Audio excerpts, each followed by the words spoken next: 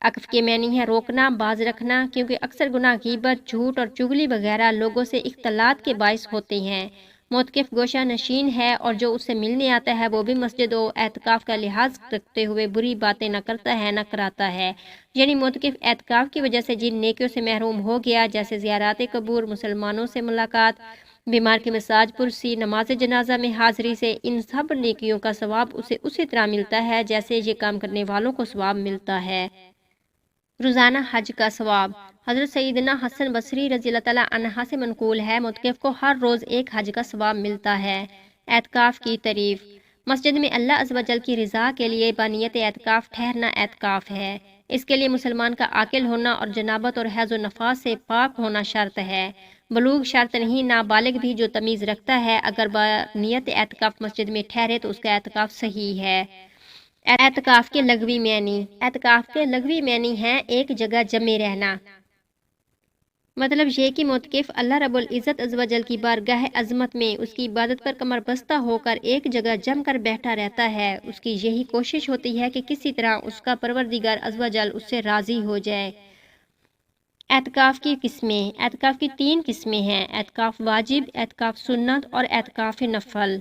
Number 1، اعتکاف واجب۔ اعتکاف کی نظر یعنی منت مانی، یعنی زبان سے کہا اللہ عز و جل کے لیے میں فلاں دن یا اتنے دن کا اعتکاف کروں گا، تو اب جتنے دن کا کہا اتنے دن کا اعتکاف کرنا واجب ہو گیا۔ منت کے الفاظ زبان سے ادا کرنا شرط ہے، صرف دل میں منت کی نیت کر لینے سے منت صحیح نہیں ہوتی اور ایسی منت کا پورا کرنا واجب نہیں ہوتا۔ منت کا اعتکاف مرد مسجد میں کرے اور عورت مسجد بیت میں۔ اس میں روزہ بھی شرط ہے۔ عورت گھر میں جو جگہ نماز کے لیے مخصوص کر لے اسے مسجد بیت کہتے ہیں۔ نمبر 2، اعتکاف سنت۔ رمضان المبارک کے آخری عشرے کا اعتکاف سنت موقدہ علی الکفایہ ہے۔ اگر سب ترک کریں تو سب سے مطالبہ ہوگا اور شہر میں ایک نے کر لیا تو سب بری الذمہ۔ اس اعتکاف میں یہ ضروری ہے کہ رمضان المبارک کی 20ویں تاریخ کو غروب آفتاب سے پہلے مسجد کے اندر بنیت اعتکاف موجود ہو اور 29 کے چاند کے بعد یا 30 کے غروب آفتاب کے بعد مسجد سے باہر نکلے۔ اگر 20 رمضان المبارک کو غروب آفتاب کے بعد مسجد میں داخل ہوئے تو اعتکاف کی سنت موقدہ ادا نہ ہوئی۔ میں اللہ عز و جل کی رضا کے لیے رمضان المبارک کے آخری عشرے کے سنت اعتکاف کی نیت کرتا ہوں۔ دل میں نیت ہونا شرط ہے، دل میں نیت حاضر ہوتے ہوئے زبان سے بھی کہہ لینا بہتر ہے۔ نمبر 3، اعتکاف نفل۔ نظر اور سنت موقدہ کے علاوہ جو اعتکاف کیا جائے وہ مستحب و سنت غیر موقدہ ہے۔ اس کے لیے نہ روزہ شرط ہے نہ کوئی وقت کی قید۔ جب بھی مسجد میں داخل ہوں اعتکاف کی نیت کر لیجئے، جب مسجد سے باہر نکلیں گے اعتکاف ختم ہو جائے گا۔ اعلیٰ حضرت رحمۃ اللہ تعالی علیہ فرماتے ہیں جب مسجد میں جائے اعتکاف کی نیت کر لے، جب تک مسجد میں رہے گا اعتکاف کا بھی ثواب پائے گا۔ جزاک اللہ خیرا کثیرا۔